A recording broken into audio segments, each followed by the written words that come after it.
It was billed as the project that would turn around the fortunes of Trinidad and Tobago's football. The plan was to generate income to pay off TTFA's massive debts.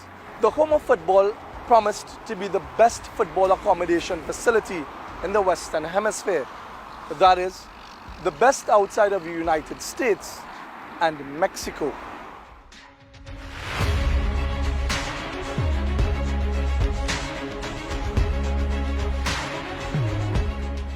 November 18th, 2019, opening day, the crowning moment of former TTFA President David John Williams' tenure. Among those present at the ceremony was FIFA's President Gianni Infantino. At the ceremony, Infantino, speaking in front of Prime Minister Dr. Keith Rowley, endorsed John Williams, saying the facility would ensure the legacy of Williams. Labeling it a defining moment in the country's footballing history, John Williams claimed the accomplishment was equal or even superior to TNT's historic 2006 World Cup qualification. Dwight York will take the corner kick. No Russell Latterby as of yet. It's a decent delivery. The keeper didn't get there! And TNT, they've done it! Although it's the home of football, it belongs to the people of Trinidad and Tobago, and it's an opportunity for them to feel it, touch it, see it, and to understand the truth of the home of football. Despite the lavish opening, John Williams was ousted as Jefe at TTFA's presidential elections just 1 week later. Now, after more than a year and a half of investigations, Guardian Media has discovered that all that glitters is not gold at the home of football. The multi-million-dollar structure remains unfinished, as contractors and service providers are still owed millions. That pain courses through the sport itself, with coaches, officials and players unpaid for years of work. Between 2015 to 2019, John Williams presided over millions of dollars in FIFA Forward Funding Program money and funds released by CONCACAF, all for the upkeep of TTFA's operations and its pinnacle project, the home of football. There was little transparency and accountability as to who was really the main contractor of this grandiose home of football project. Simultaneously, we discovered a personal offshore bank account belonging to David John Williams being set up during this time. For the better part of his 4-year tenure, David John Williams kept any financial details about the home of football cloaked in secrecy. Members of the TTFA board complained about being starved of documentation about this project. Keith Lookloy and other executives contended John Williams used confidentiality as a convenient excuse not to share information. I have been accused as a president who, when the home of football is being built by a president of an organization within the football fraternity, that I am funneling money, US dollars, through a hardware to get kicked back. I mean, how do you deal with something like that that goes in the public space? For years, no one could break his silence on aspects of the construction of the home of football. For a long time, the truth about the facility had been hidden.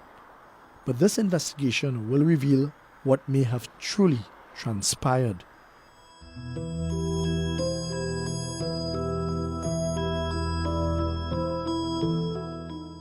In early 2018, construction began on the foundation of the $2.25 million US project, a cost that would later balloon to close to $3.5 million US.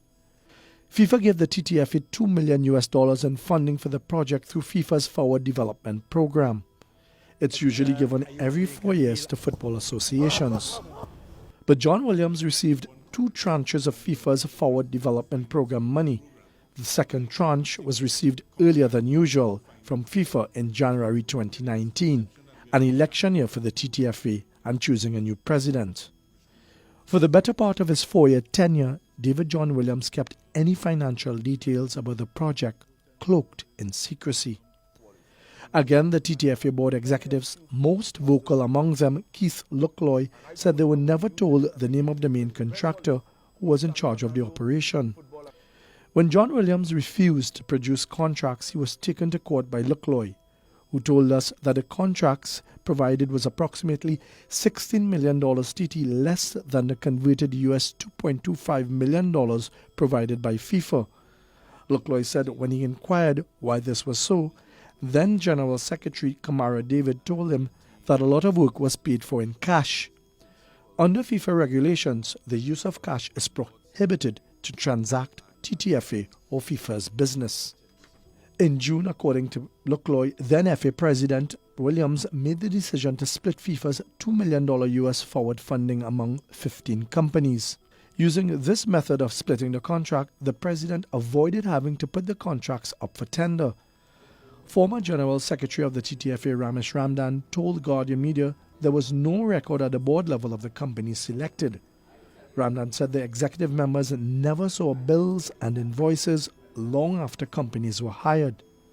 In addition to the funding from the FIFA Forward Development Program for the project, the TTFA got another $1.25 million US. This money came from the annual allocation given by FIFA to all federations to assist with operational costs of national associations. After the disbursement of the project's funding, FIFA's development program manager Solomon Mudeji in July 2017 made a list of stipulations which the TTFA should follow.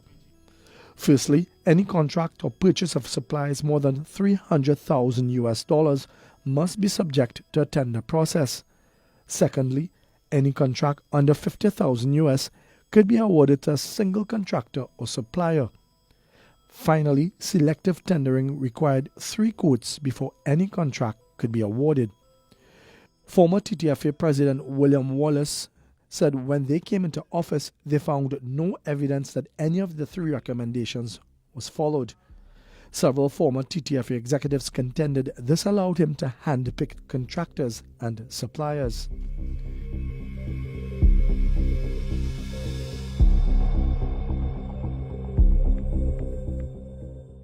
In July 2017, John Williams wrote to FIFA's Members Association's director Veron Mosengo Umba asking if it were permissible for the TTFA and not the contractor to purchase structural material for the building.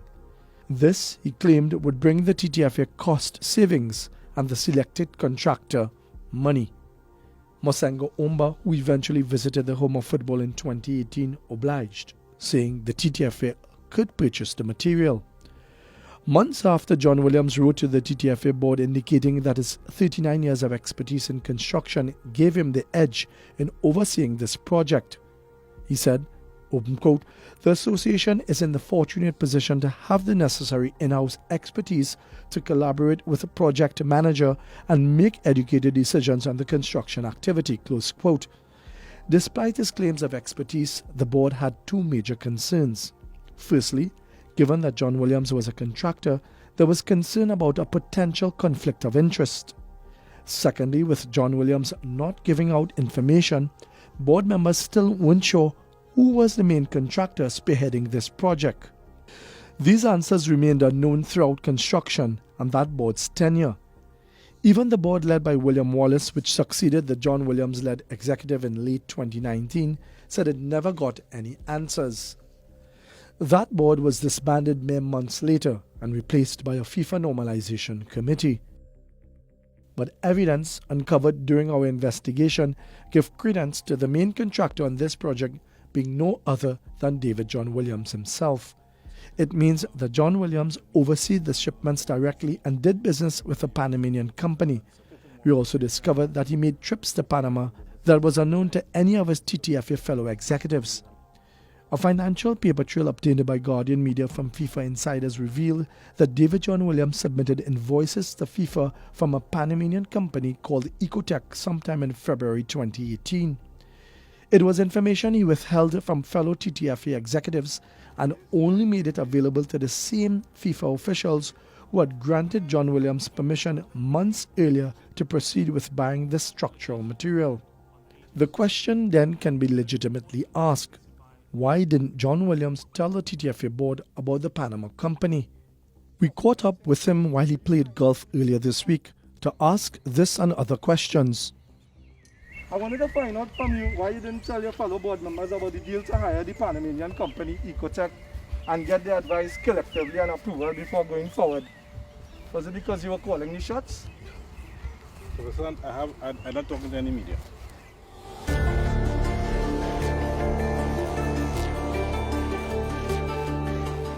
Invoices signed by David John Williams and Juan Jose Cano Alvarado, the commercial director of the company Ecotech, showed the exchange of goods to be delivered for the home of football. According to a signed written request, material to be ready for shipment by March 18th. The invoices amounted to nearly $283,000. According to the invoice, the materials purchased included thermal panels, dry mix, and the proform blocks for the facility's walls. Detailed shipping and custom documents show that over a period of February to May 2018, 40 containers with material for the home of football arrived from Panama here at the Port of Spain port.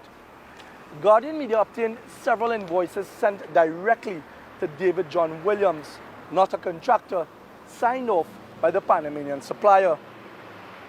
Ecotech's commercial director acknowledged that payment by the TTFA would be made via RBC Bank and Republic Bank.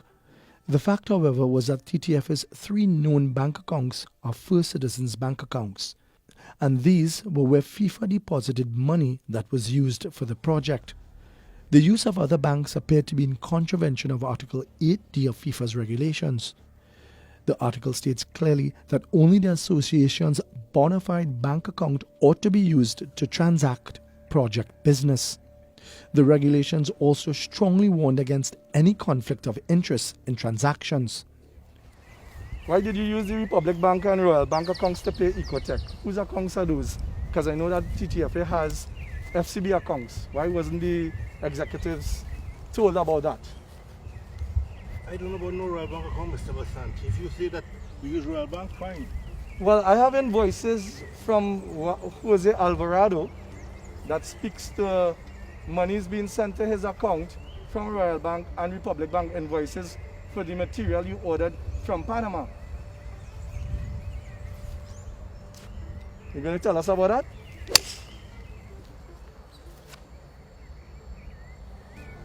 Pretty nice shot there, Mr. Williams. Apart from the near $300,000 in material from the Panamanian company, there were additional shipping costs. Customs and brokerage documents reveal a hefty fee for demurrage or a late fee for failure to clear shipments that had arrived at the port and sat there for weeks. At a time when the association was unable to meet operational costs, well-placed shipping and customs sources say containers of structural material to build the home of football sat for weeks on the port, incurring a hefty demurrage of over $50,000.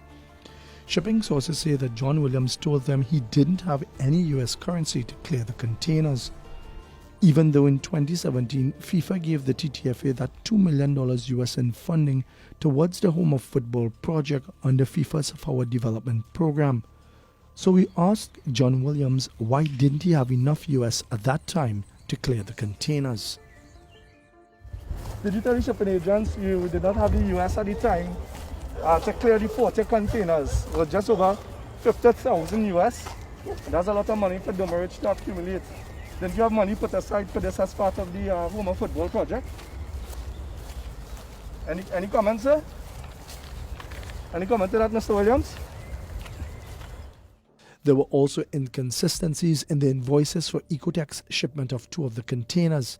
According to the documents, 1 container contained thermal panels, the other had Proform, other materials, and 2 monomix machines. The value of the 2 construction mixing pumps listed on the invoice was roughly $8,200 US each. However, the invoice on the customs form did not correspond with the invoice attached. The 2 monomixes were not listed on the customs form. In addition, shipping sources familiar with the contents of the container claimed they didn't see the machines inside when the container was examined. Bizarrely, the monomix machines appeared on the construction site of the Home of Football sometime later, before disappearing again in November last year. A police report was filed by then TTFA General Secretary Ramesh Ramdan after they disappeared, but to date they haven't been recovered. On August 17th, we reached out to Alvarado by phone and asked about the machines. On Ecotech's website, there's no mention of Ecotech carrying this type of equipment. At first, Alvarado, who we noted was the commercial director of the purchasing company, told us that the company didn't sell Monomix machines, but when we mentioned that the TTFA and John Williams supposedly purchased the equipment from him, he changed his tune and said his company did sell the machines.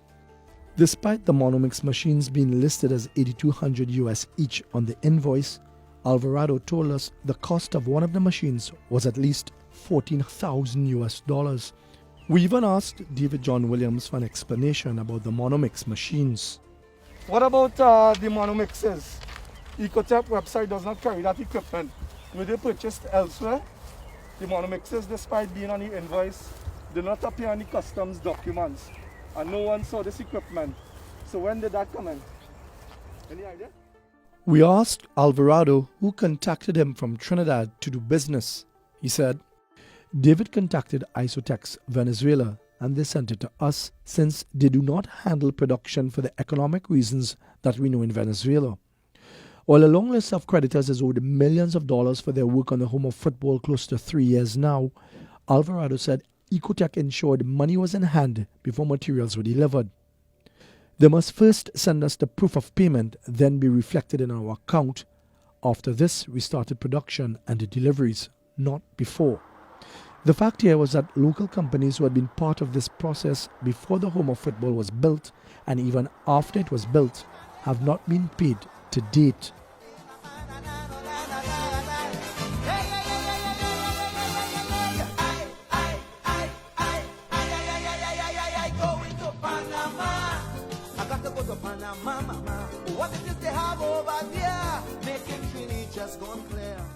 With the help of senior immigration sources, we obtained details of David John Williams' travel itineraries between 2018 and 2020. Our information shows that John Williams, whose middle name is Apollinaris, made 7 overseas trips in 2018. Of special interest were his trips to Panama, and according to our investigations, the first trip for 2018 came on January 17th. The 2-day visit came just 1 month before he submitted the invoices of the Panamanian company Ecotech to FIFA officials for the home of football.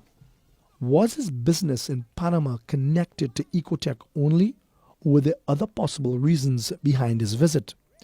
In December 2018, he traveled to Panama City again, returning to Trinidad 3 days later. And other trips for 2018 were mainly to Miami in February, March and November. We asked John Williams about his brief trips to Panama. So based on our detailed information, you traveled to Panama in 2017 and also in January 2018 and December 2018. I have all your travel documents and records. Was that only to conduct business with Ecotech, or was it also to attend to your Panamanian bank account at BPR Bank that we have discovered with the help of forensic investigators? I mean, it's only fair to answer if that is so, Mr. Williams.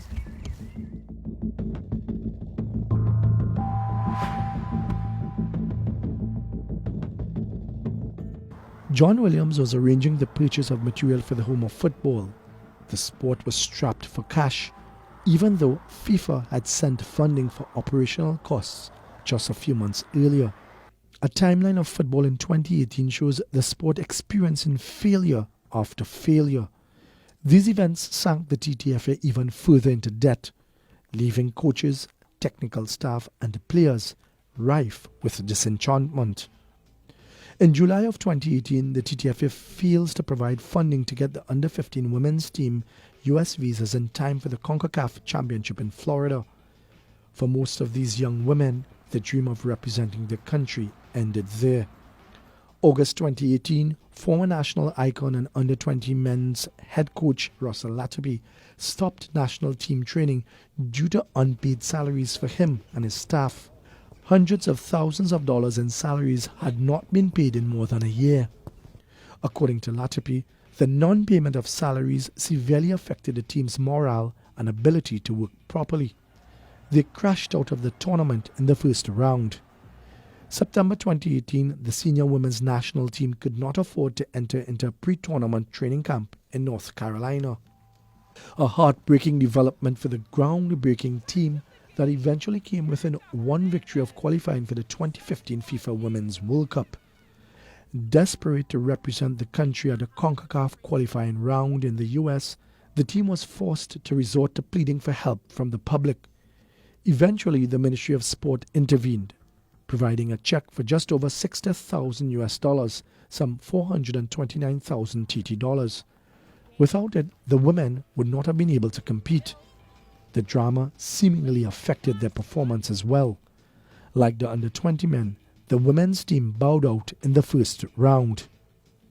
In stepping in to save their participation by handing over a check from her ministry, Sports Minister Shamfa Kajo thundered her comments directly at the TTFA, saying, "They are our flag bearers and we have a duty to ensure that they are treated with dignity, compassion and respect.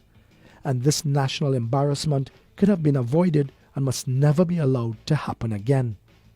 What happened in 2018 was a domino effect of events that began in early 2017. It was then that FIFA allotted the $2 million in funding for the home of football through the FIFA Forward Development Program. This project was expected to pump new life into the veins of local football. But instead, 2017 proved to be challenging for the TTFA and football. On the field, the sacking of coach Stephen Hart in late 2016, followed by the firing of another coach, Belgian Tom Saint-Fiet, in early 2017, led the TTFA to announce former national defender Dennis Lawrence as national coach. Contracted for 2 years, Lawrence was being paid $15,000 per month. But just a few months into his tenure, Lawrence and his staff weren't receiving salaries on time. TTFA had a further headache in February 2017 when former coach Stephen Hart sued the TTFA for wrongful dismissal, outstanding salaries and bonuses amounting to close to $714,000. The woes continued for the TTFA when the 2016 national futsal team commenced legal proceedings against the TTFA for unpaid salaries and expenses totaling over more than $65,000. The TTFA was ordered by the courts in 2018 to pay this figure plus legal costs. To add insult to injury, the Trinidad and Tobago senior men's team also experienced the pain of delayed match fee payments for the latter part of 2017 into 2018, amounting to close to $100,000 or 700,000 TT.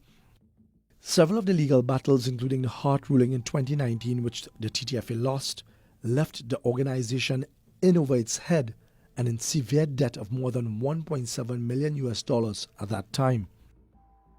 While debts climbed for the TTFA on the field, the national team went on its worst run of results in history. Pressured by media as the national team struggled, David John Williams said, "What do you prefer, financial stability or wins on the pitch?" Neither came.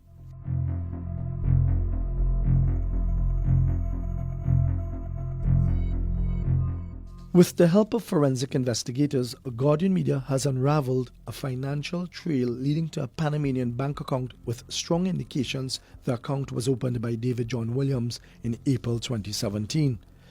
The forensic investigators conducted a data analytical trace deemed illegal using the email address jwgroupco@gmail.com. This email address had been used by John Williams for many years to correspond with TTFA staff and other persons. And we too had seen many email exchanges with this email used by John Williams with other TTFA officials. The experts said in modern-day banking, the use of email and data analytics allowed them to pin down communication between this email address and any bank in their database in the country of Panama or elsewhere. Following extensive work, their report identified that the email address had one banking relationship with a bank in Panama named BPR Bank SA. That bank is located in Boulevard Costa del Este in the financial district of Panama City and only started operating in Panama in 2016. The forensic team also did a deep dive with personal information Guardian Media provided on John Williams. This included his passport number, full name and date of birth. In their final report, they said, We have reason to believe that Mr. David John Williams is in possession and or associated with a bank account at this bank which has an excess of US 1.5 million US. The bank account they uncovered based on financial information they obtained was set up on April 1st, 2017 by David John Williams, and on that said day, $279,700 US was deposited via payment order to that account. The opening of the account happened at the same time the TTFA was struggling to pay its debts, with millions being owed. At that same time, the TTFA's finances were in decline. The account of Williams in the offshore bank was swelling. On August 15, 2017, another payment order to the sum of $249,640 was deposited to the BPR bank account that it was in John Williams' name. This, according to forensic investigators, brought the total sum deposited in a 4-month period to just over $500,000 US.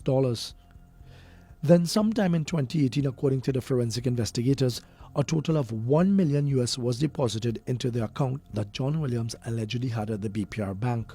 While they weren't able to pinpoint the exact month of the deposit, they said it was one transaction. At a time when TTFA and the sport of football were languishing, where did this 1.5 million US come from?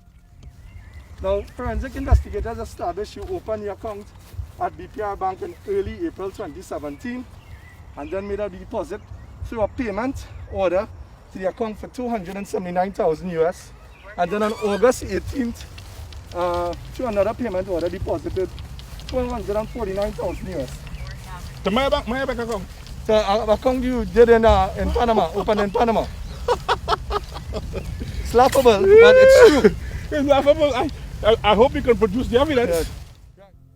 Guardian Media obtained information regarding two Panamanian companies called Soreg Incorporation and Colsol Investment Corporation, in which the name David John Williams appeared as a director among several other names.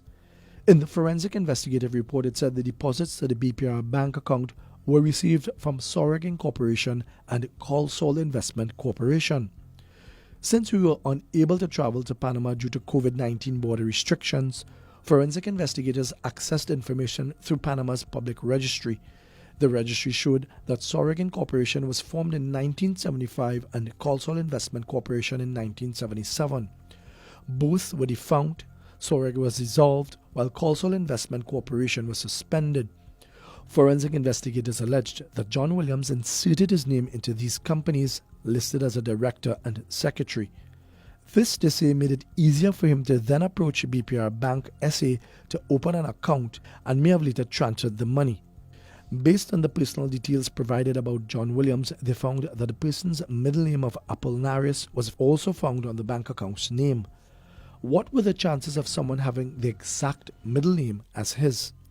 What the experts concluded in their report to Guardian Media seemed very much reminiscent of the Panama Papers. In the Pulitzer Prize-winning investigative report, dozens of high-ranking world leaders were found to be hiding money in defunct companies. They did so to escape taxes or because they were laundering money.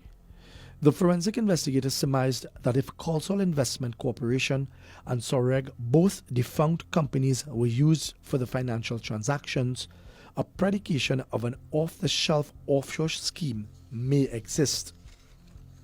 An off-the-shelf company or ready-made company is a pre-registered limited company that has never been traded. This off-the-shelf company is usually registered through a company formation agent and is later transferred to the customer. In other words, they alleged that the defunct companies were merely used as a conduit to facilitate the transfer of the money into the BPR bank account in Panama, allegedly owned by John Williams. According to the forensic report, John Williams was offered more protection from scrutiny by the bank because he was listed as a politically exposed person. However, despite John Williams making 10 trips to Miami between 2018 and 2019, forensic investigators found no electronic paper trails from the Panama Bank to any U.S. banks. Based on their findings, they said withdrawals could only have been made from the account physically. In order for someone to be able to set up an account in the U.S., there's a need for a tax ID. So why the decision to set up a bank account in Panama in 2017? Why go through all that trouble of running the money through some other companies before depositing it into his newly set up Panamanian account? Questions we posed to John Williams. Right, so during their investigations, they found that the money came from two companies, Sorag Incorporation and Colsol Investment, where they said you were listed as a director and secretary, and it seems the money came from an account with these business names that were defunct. They allege you inserted your name into these companies and later transferred the funds to the bank account you set up. Right? Whose money is that? Is that your money? Why do you decide to open an account in 2017 in Panama? I'm asking. They also indicated that the account, the holder's account, had the same middle name as yours, which is Apollinaris. David Apollinaris John Williams, yes, according to your passport. You care to explain that, sir?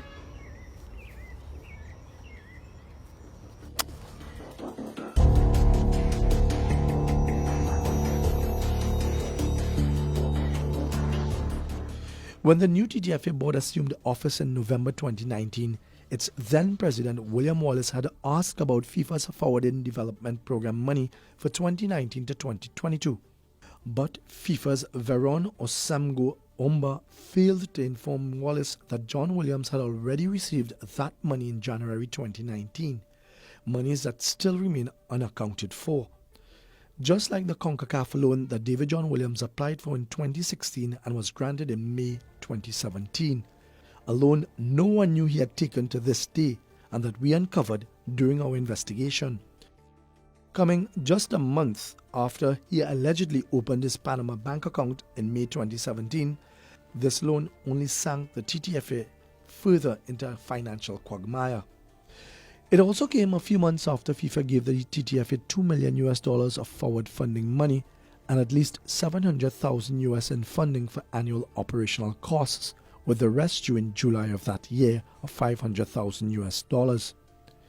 The CONCACAF promissory note that Guardian Media obtained showed the signatures of David John Williams signing off as a borrower on the loan, as well as CONCACAF's General Secretary Philippe Mogio.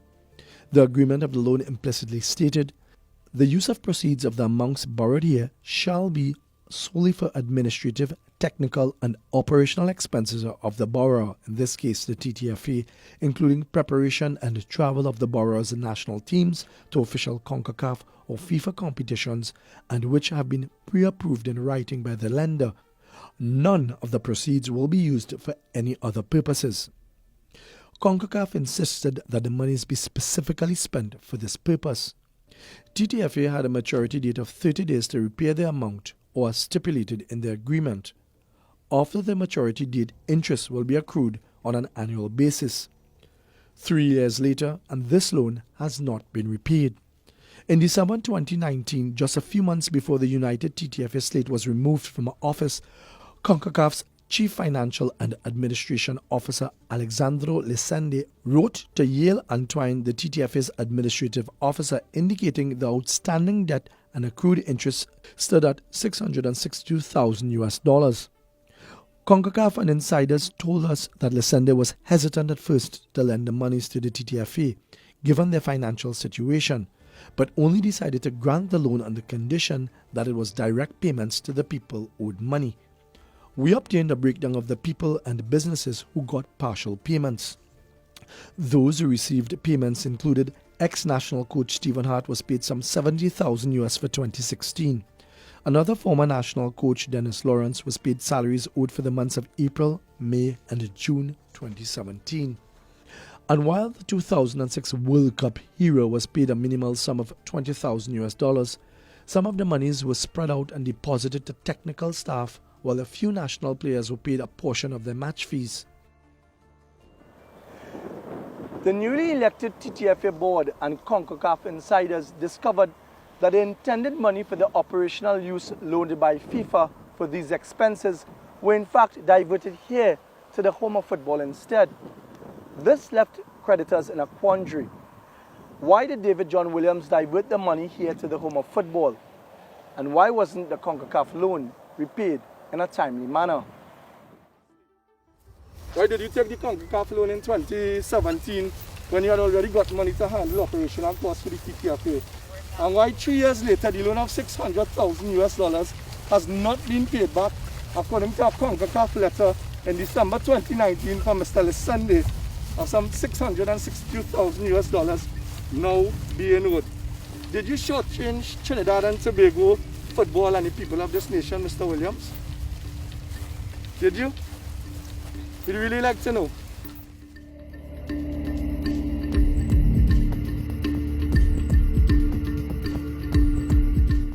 When the newly elected TTFA board came into office in late November 2019, they intended to dig into the financial run-ins of TTFA over the John Williams tenure. On February 2, 2020, Wallace wrote to FIFA's Chief Member Association's officer Veron Mosengo Umba inquiring about the FIFA Forward Development Funding Program for the next 4 years. Mosengo Umba's response was somewhat dismissive, stating, "We are aware of the financial situation and existing debts of the TTFA. However, in order to have a holistic view of the financial situation of the TTFA, we will send Joint Mission FIFA CONCACAF, which will comprise of financial experts, to work with the FA so that we can have clarity and work with you for the next move. In the meantime, we can only release funding directly related to competition tournament preparation as we have been doing so far." But just 1 month later in March, the FIFA Normalization Committee would take control under Robert Haddad. Wallace and his team were unceremoniously removed, and the money promised at least for the competition and tournaments preparation were never given due to this development. The FIFA Forwarded Development Program money we knew was given to John Williams. He sent us this confirmation letter of the FIFA Forwarded funding, which was released to the TTFA in January 2019. There remain a few puzzling questions about the dealings between the David John Williams board and elements of the FIFA executive. For instance, why did Mosengo Umba withhold this financial information from the newly elected executive in 2019? That's a question only FIFA and Mosengo Umba can answer. We sent questions to him via email, but Mosengo Umba didn't answer. Does it have a bearing on what then TTFA member Selby Brown alluded to when he spoke to UK writer Paul Mickelson in October? Selby Brown hinted that should John Williams lose the TTFA election, Trinidad and Tobago would be normalized by FIFA. Was there a relationship with John Williams and FIFA's Veron Mosengo Umba that no one knew about? Was the FIFA Normalization Committee a way to cover up transgressions committed during the reign of John Williams? Is it that the William Wallace board paid the price of such possible transgressions? We saw from the TTFA former president David John Williams a massive drawdown of FIFA funds not only from the FIFA Forward Development Program, but also from the yearly operational costs given to the association. All done at a time when he set up a Panamanian bank account and made trips to Panama, where large deposits were made into this account, smack in the middle of complaints from his board members about little transparency and accountability for financial business deals. Given what we had uncovered, we summed it up in a nutshell to former national player and ESPN commentator Shaka Hislop and asked for his reactions. I'm heartbroken because not long after that, we failed to put forward a team for Olympic qualifiers. All this is happening while there is money hidden away in Panama. And I feel for those young ladies and those young men who were not given all the tools they needed to best prepare to represent Trinidad and Tobago. And then I'm angered. I'm angered because this has been allowed to go on for so long. I'm angered because we had an idea that this was happening when they imposed the emergency committee during the last 18 months, 2 years of the David John Williams tenure. Everybody on that emergency committee, in my mind, is either grossly negligent and certainly culpable, if not legally culpable for what happened. I am angry because the normalization committee has come in, have had access to what's been going on within the TTFA for 6 months now. And recently, the president of the normalization committee, Robert Haddad, sat in an online meeting, albeit with the Minister of Sport, Shampa Kujo, and basically put his head on a block, as was described to me, that there was nothing improper going on within the TTFA under the David John Williams administration. That is a dereliction of his duty to Trinidad and Tobago football. And then if you sat on a board or you sat in on meetings within the TTFA and you had any say, you had any responsibility to represent our game, and you either said nothing or supported it, again, that is a gross, in my mind, gross misconduct at the very least. At the highest of levels, between Verangosonga Umba, between CONCACAF and FIFA, the imposition of the normalization committee never seemed to make sense. And in light of these revelations, I am now sitting here asking if they were more than just negligent, if they were more than just unknowing. The question here, and if these revelations prove true, is were they willing participants in aiding and abetting a criminal enterprise?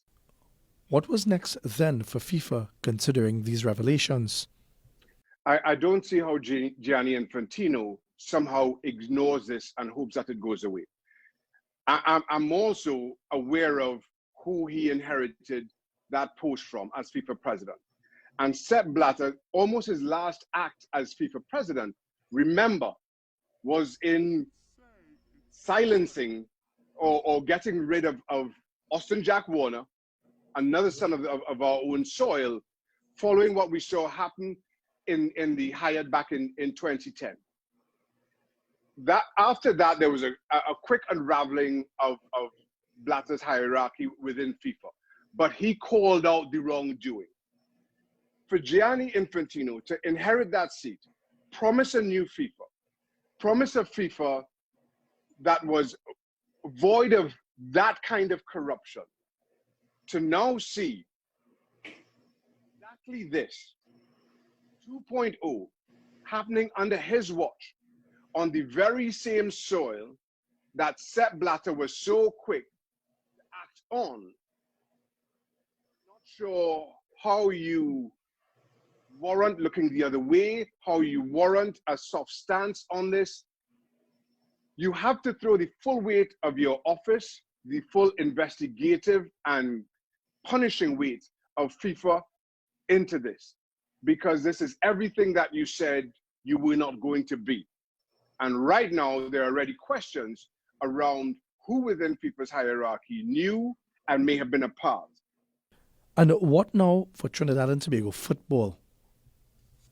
We have to have a broader, more encompassing approach to development, to qualifying for World Cups, and being consistent in terms of challenging within CONCACAF. To do that, you have to cast a wider view. You have to look further down the road than the next set of qualifiers. You have to look further down the road than the next World Cup or the next Olympics.